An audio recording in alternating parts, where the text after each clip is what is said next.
ধরো তুমি এআই দিয়ে একটা এপিআই বানালে, যখন তুমি ফ্রন্ট এন্ড থেকে সেটা কল করতে যাচ্ছ, তোমাকে 400, 401, 403, 500 নানান ধরনের এরর দিচ্ছে। এররটা নিয়ে যদি তুমি এআই কে দাও, এআই তোমাকে হচ্ছে গেস করে একটা প্রেডিক্টেবল সলিউশন দেওয়া ট্রাই করবে। এইচটিটিপি মানে শুধু গেট আর পোস্ট বোঝা না।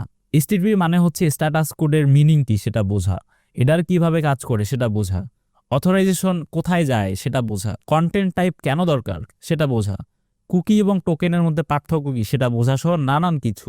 এআই হয়তো বলে দিবে যে অ্যাড অথরাইজেশন হেডার, কিন্তু তুমি না জানলে হেডার কোথায় বসবে, কেন লাগবে, কখন লাগবে, তখন তুমি অন্ধের মতো শুধুমাত্র কোড কপি করেই যাবে। ধরো 401 আনঅথরাইজড এররটা আসছে, এআই বলবে টোকেন চেক করো, কিন্তু রিয়েল ইস্যু এখানে হতে পারে টোকেনটা এক্সপায়ার হয়ে গেছে, রং হেডার ফরম্যাট, অথবা ধরো কোর্স প্রি ফ্লাইট ফেল, অথবা কুকি নট সেন্ট, অনেক কিছুই এখানে হতে পারে। এইচটিটিপি ফ্লো না জানলে তুমি রুট কজটা খুব সহজেই ধরে ফেলতে পারবে না। একটা প্রোডাকশন লেভেল থিঙ্কিং কিরকম হয়? প্রোডাকশনের রিকোয়েস্ট যায় ক্লায়েন্ট সাইড থেকে সার্ভারে, সার্ভার রেসপন্স দেয় স্ট্যাটাস কোড সহ, ব্রাউজার প্রি ফ্লাইট রিকোয়েস্ট পাঠায়, ক্যাশ কন্ট্রোল হেডারটা এখানে থাকে। এই পুরো রিকোয়েস্ট রেসপন্স সাইকেলটা, লাইফ সাইকেলটা যদি তুমি না বোঝো, এআই এর সাজেশন শুধুমাত্র তোমাকে এটা সার্ভিস লেভেল পর্যন্ত ফিক্স করে দিতে পারবে, বাট রুট কজটা কিন্তু ধরে ফেলতে পারবে না তুমি।